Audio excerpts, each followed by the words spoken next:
Welcome here into the Sunday Sports Zone. The countdown is on for the Jaguars' official start to preseason. It feels like they just started training camp, but now they're 9 practices deep in training camp and less than a week out from that first preseason game. Only home preseason game, by the way, against the Pittsburgh Steelers. So we're counting down to that. We'll take some mailbag questions here in just a second, but a lot of work being done out there on the field, including this morning. Jaguars had another practice out on the field this morning, and they were putting in a little bit of work. How about a one-handed catch from Diami Brown? Look, we've talked about it here in the Sports Zone and on Teal the Show and along the way a lot, where you talk about this team just kind of feeling different, having a little bit of a different vibe, enjoying themselves. The smiles are there, and a lot of guys can see it.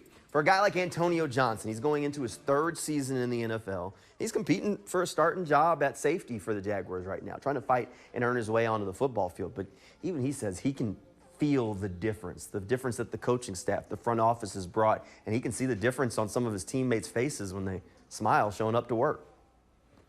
Yeah, I was talking to for my team, it's just a joy feeling coming to the building this year. You know, new season, new atmosphere. The coaches in the front office brought a great atmosphere to the building, and you feel it around like just the players, within the coaches, and the staff. Like it just moved. Like the vibe is different. It's real different. And that makes a difference. No, it do.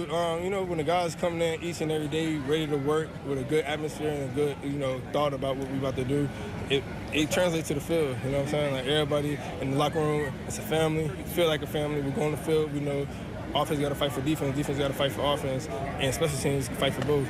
You know what I mean? So like when you have that type of camaraderie amongst each other, you can go do it. Gotcha. That might sound like a small thing, but it definitely does make a difference. Building a team and building a close-knit family in that locker room, all of that comes together towards building a strong franchise that can go out on the field and win some games. Now, one of the other things that's going to be different this year is the offense. There are a lot of different pieces that have kind of moved around and guys that are going to be in different roles this season. For a guy like Brenton Strange, going into another season with the Jaguars, this is also going to be his first time as the Jaguars' featured starting tight end. Now, this is a kind of different offense. And Brenton Strange says he really likes this Jaguars offense, what Liam Cohen's putting out there on the field, especially because it lets him do just a little bit of everything. I think, everybody's kind of asked me that. Everybody's saying, are you guys going to be involved in pass game or whatever? But I think that my favorite part of this offense is that they ask us to do everything, and my versatility is my biggest asset. So whether that's me going out there and catching 10 balls one week or whether that's me going and blocking all game, I couldn't be happier. So, just whatever helps to put us in the best position to win, that's what I think we're going to do.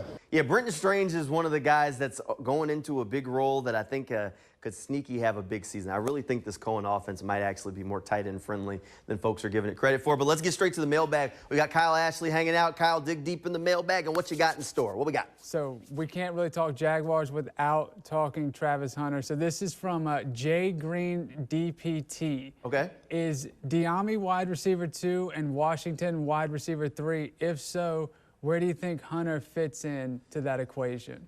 Look, ultimately, I think Travis Hunter is your wide receiver 2. I think it's Brian Thomas as your 1A. I think you can say that Travis Hunter is your wide receiver 2, and I say that with all due respect because he's going to be playing on both sides of the football. But Diami Brown is going to be your wide receiver 3, and then Parker Washington's going to mix in with those snaps that Travis Hunter's going to have to miss because he's on the defensive side of the ball. Maybe he has to catch his breath, whatever that may be. So I think you have 4 guys that are going to play a lot of football at wide receiver, but ultimately, Travis Hunter's your wide receiver 2. He is too good not to be. He is absolutely fantastic adjusting to the ball in the air and once they get the ball in his hands. So I think he's your wide receiver 2. Diami Brown is going to be your wide receiver 3. You probably can say he's going to play more wide receiver snaps in a game possibly than Travis Hunter, but ultimately he's going to be 3. Then okay. Parker's 4.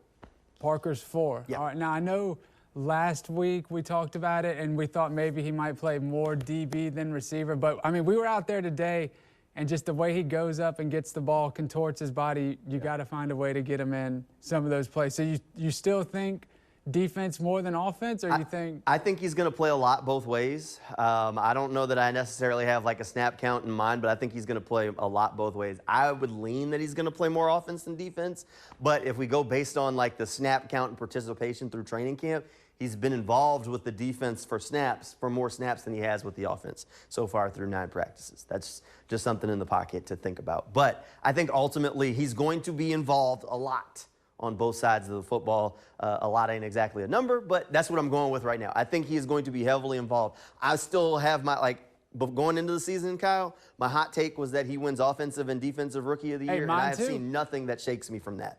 Hey, I agree. Okay, let's see if we can find another one here. This is from, same guy, Jay Green, DPD. Okay. Does Tyson look healthy and 100%? Been a while since he's completed a full season. Tyson looks great. Actually, that's a perfect question for today because Tyson had one of his better practices. So far through training camp, there have been 2 days where the offense, or Tyson Campbell's just absolutely been a game wrecker. One day where the offense just kept trying him and they had a terrible day because he was just forcing incompletions left and right. Today the offense had a pretty good day, but Tyson Campbell had BTJ, he had him working.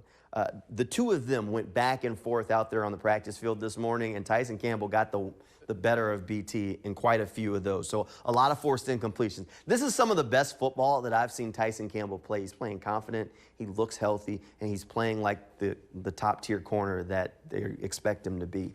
I think Tyson is healthy. I think he's ready to kind of reclaim his spot in that upper echelon of NFL cornerback, and he's playing like it so far through training camp. Look, watching him and Brian Thomas go head-to-head, and you know what those 2 guys can be, that is the definition of iron sharpens iron. Just put a picture of them right next to it in the dictionary. Okay.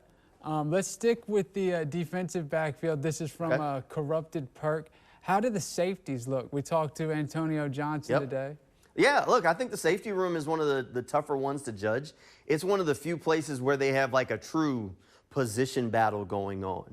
Right now, we know Eric Murray is slotted in, chisel it in stone. He's going to start at safety come week 1 as long as he's healthy.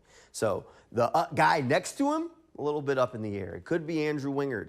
It could be Darnell Savage, or it could be Antonio Johnson, who we've talked to. I originally expected it to be the rookie Caleb Ransaw, but he's sidelined with an injury, so that kind of is probably going to take him out of the running for that. So there's a 3-way battle going on. They've been rotating these guys out there during training camp each day.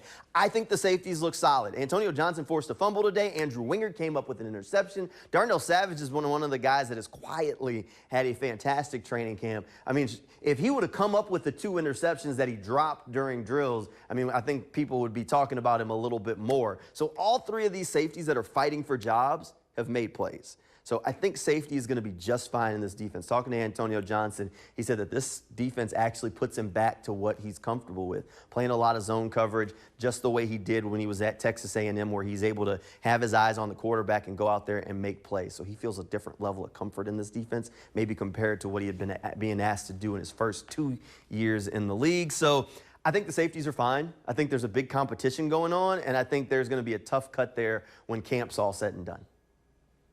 Okay, yeah, I mean, we saw them today. They were trying to work in a couple of different looks with 3 safeties. Trying to get them as many of those guys on the field as they can. I love me a 3 safety look, man. Hey, I love me a good 3 safety look. Get those athletes out there.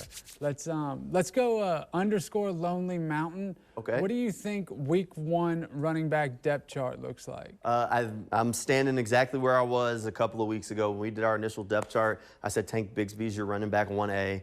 I think Travis Etienne right now is your running back 1B. I think Tootin's behind that. I think Tootin and Allen are clustered together the way Tank and Etienne are. And then behind that is Jackson. Now, this could change really quickly when the preseason games start. Jaquindon Jackson has looked good.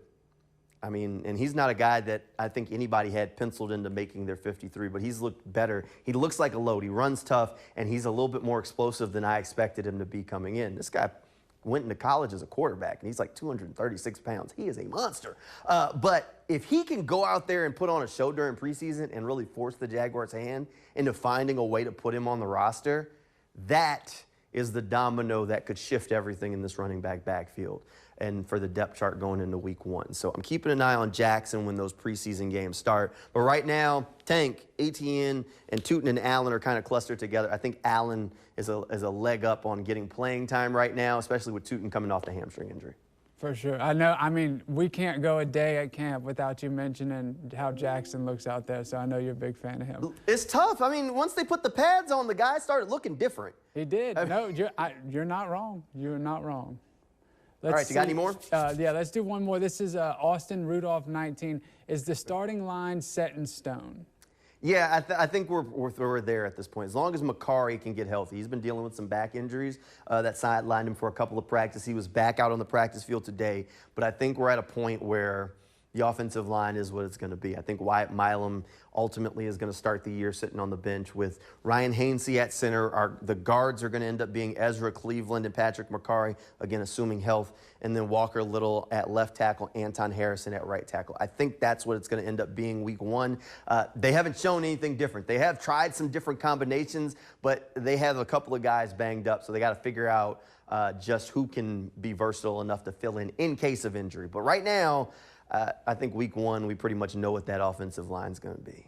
All right, so we'll keep moving on here in the Sunday Sports Zone. Don't forget, you can tune in Monday night for Teal the Show. That's coming your way tomorrow at 11:20 right here on Channel 4. We're going to have some fun there. It's always great, and it is officially a game week, so we're counting down to that first Jaguars preseason game. Come hang out with us every Monday and Friday night for Teal the Show at 11:20 right here on Channel 4. And don't forget, you also got the News for Jags podcast. You can keep up with the Jaguars all the time. Really easy to keep up with your favorite team. All you got to do, look for News for Jags podcast anywhere that you get your podcast. Subscribe while you're there. You can also track it down over on newsforjags.com if you click on that handy dandy sports page.